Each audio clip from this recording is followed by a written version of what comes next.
many families on that chapter. And there's such people who try to live in the best way they can. Here's a question from the crowd. No, it's not the light. I don't want the post. Families on the chapter. Yeah, Wendy. I think my dad is an animal lawyer. He has at least 2 dozen cats. I don't like. I'm not a liar. Multiply. They climb all over everything. He down it and use his rescue throughout the house. It's disgusting. He brought potato salad to family function. I know.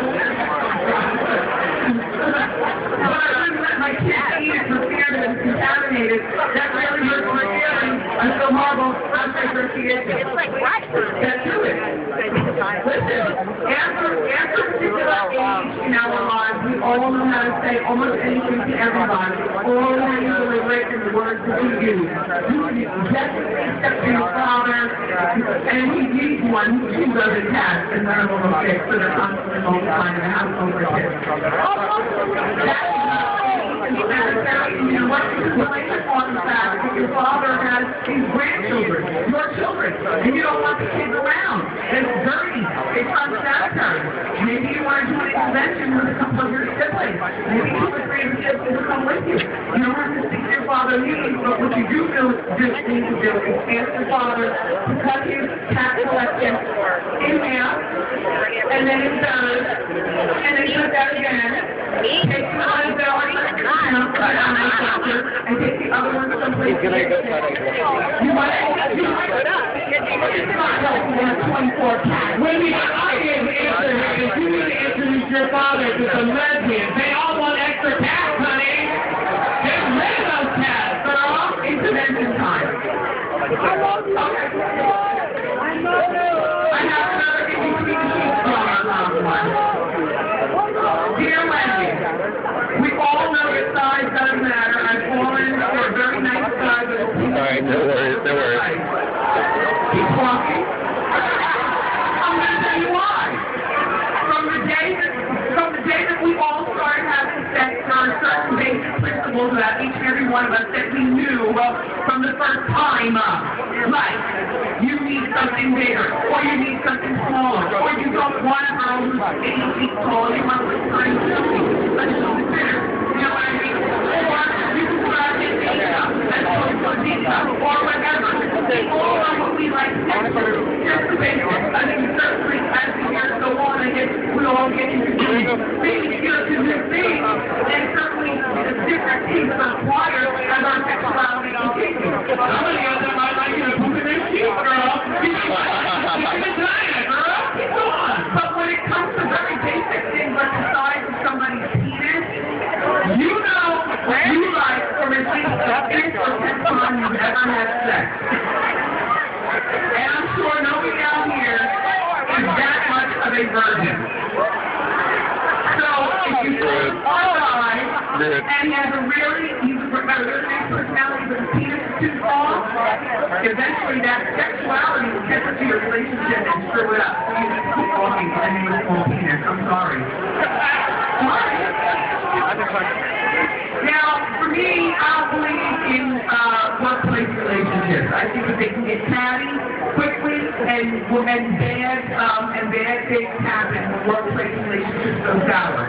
But I also realize that most of us spend at least 50% of our day at work. So the most obvious place to fall in love with somebody or to find somebody that you have, outside interest with is at work. I would urge you to revisit temptation. In this book, I stripped myself as well to give you examples of what I mean before I answer your question. In the workplace chapter, I was married to somebody I used to work with at a radio station, and I'm going to just tell you that it ended badly. And it ended really bad. Like, I was a grown person, and he and she, all that water cooler talk behind my back about me, and so on and so forth. And all I'm going to say to you is, it didn't work for me, maybe it'll work for you. But if you're going to ask Wendy about workplace trauma chapter, I'm going to give you my very basic rules. 2 things. Number 1, you don't look for love at work, or even a one-night stand unless everybody's in short, which usually is not the case. And number 2, don't look for your best friend friends at work. People at work are supposed to be people that, you know, you have surface level relationships with. Because what happens is when you make friends at work, and you're the one who gets raised, and you're the one who gets that court office and better party space, all the people that you were friends with before, who you used to go out with and talk about the weekend activities and what you do, now you're their boss, and they're all spreading around who you really are and what you really do. So, with that in mind, I suggest, and you do what you want, and Aunt Wendy, I'm going to tell you, no friendships at work. You go out with those people once a week, you have a little drink, you look forward to one, you know, you lunch with those people once a week, pretend to see what's going on around the office, and then you scatter, get away. So always have friends at work. But here's a letter from somebody regarding the workplace. From the workplace comment chapter, only a point of view. Dear Wendy, I was offered the chance to appear in an adult film, but I'm torn. I think it would be hard to get paid to have sex, but I don't know what to do. What to think in the long term? What are your thoughts? Well, my short-term thoughts regarding getting the career as an adult film are don't do it. And my long-term forms are don't do it. I mean, the basic premise of being an adult film is like, you know, a girl turning to the pole to make a living. That is the last resort. Last resort. Like you are to get kicked out of your home. You need money for chemotherapy or something like that. If what it is that excites you about being an adult film is having sex in front of the camera, then make a sex tape, and then erase it right after. That's all. But to appear in adult film has long-term repercussions on your life. Because while we might be an exception around here, the rest of them outside the gate are not. So my thoughts on you appearing in adult films are do your best to stay out of adult films or stay off the pole. And if the voyeur excites you, then make a tape. And invite friends over for a screening. Wendy, did you go up with us? By the way, you won't watch it with Rocky on HBO on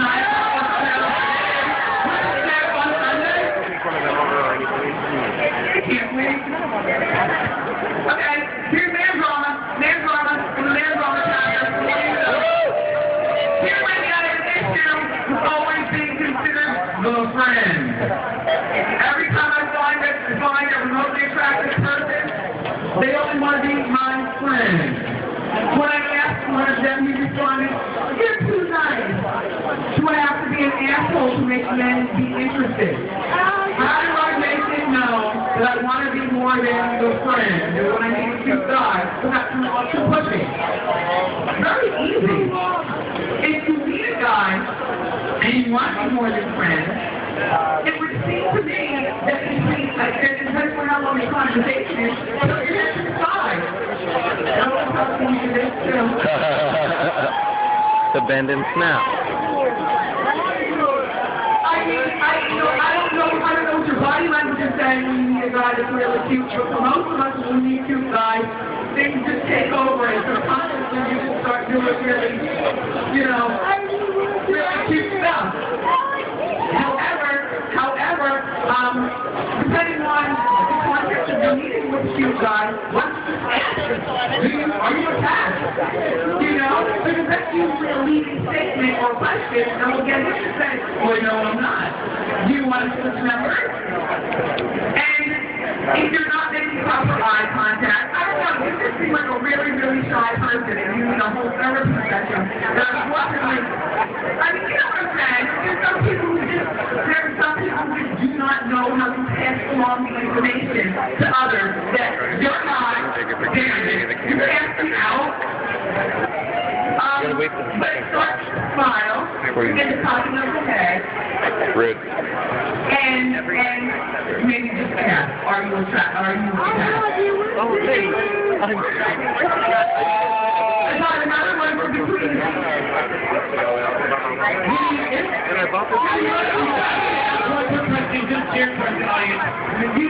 If you haven't read it, Lady United is a fabulous interview in Gloss Magazine. It's on the stand now. You told me I didn't recognize you. You weren't dressed like that in East Bay. Oh my God.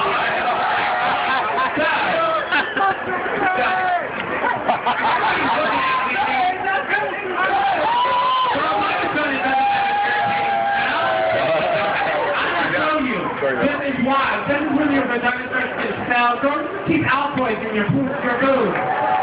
When they swallow it and slide it right up there, they can hit you fries. Take a break with that, let it be no down on you, okay?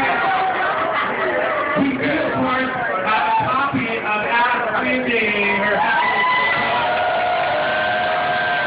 I'm going to get a little autograph this week, but I want to do, I asked Wendy, when did you realize that you were going to have a connection with Casey, that you told me this horrible story starting when you were very young. And my first case was when you were in first grade. And I knew that he was gay.